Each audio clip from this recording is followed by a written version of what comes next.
Hello and welcome to part 4, possibly the final part, we'll see. It's a wet day today, so what better to do than to record these video messages. So we're on to the final bit. We did 28, we did one verse yesterday. It says, I will give you rest.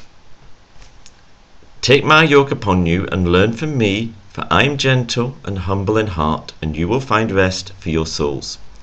For my yoke is easy and my burden is light.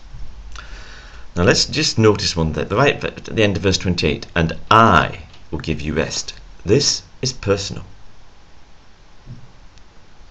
We want relief, we want rest, we want peace. And it comes personally from Jesus.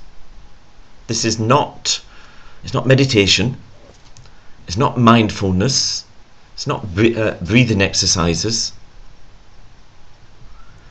It's Jesus himself personally giving us rest. We need to go to him and he will give us rest. And he says, take my yoke upon you and learn from me.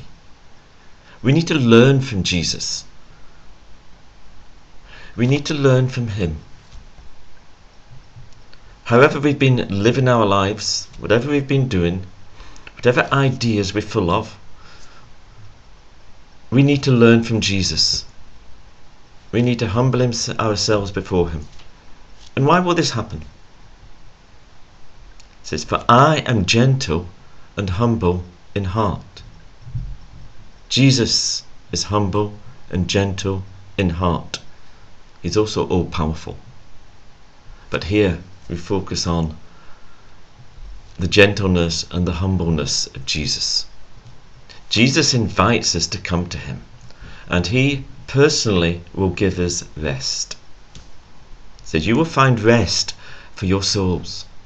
Whatever you've been doing, however you're living your life, maybe you think God's really against you.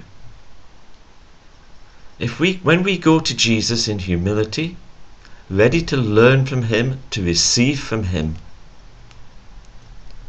we will find that it's the best possible thing we can do. It gives us rest. It says, my yoke is easy and my burden is light. Now why is that? Because sometimes you can understand the Christian life's not easy. It's not a walk in the park. But let's look at the root of rebellion, which is, I don't need you, God. I will decide how I will live my life. I'm able to live my life without you. And it all becomes dependent upon us. That we've either got to try and meet our own standards or maybe try to meet somebody else's standards.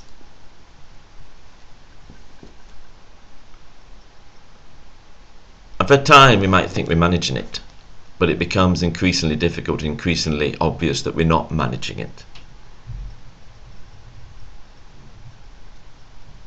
Instead, we put our trust in Jesus, ready to learn from him. Now that doesn't mean we become inactive or we become passive. When we learn from Jesus, we become more alive than we've ever been. There becomes a vitality that starts flowing through us. There becomes a creativity. Our intellects work so much better. Everything in our lives starts to work so much better. Whether it's creative, whether it's academic, whether it's physical, whatever it is.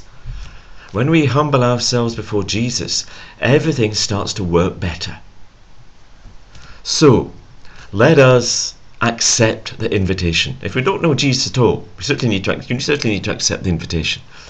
But we've been Christians for years. We need to know him better and better and better. And whatever circumstance we find, particularly when we find ourselves in circumstances where we are weary and burdened and utterly weighed down, maybe so aware of our failures or of all the bad features about us, we need to go to Jesus. We need to accept the invitation and be ready to learn from him, to receive from him, and then we will find rest for our souls. And this is the end of this little series. I hope it's been helpful for you.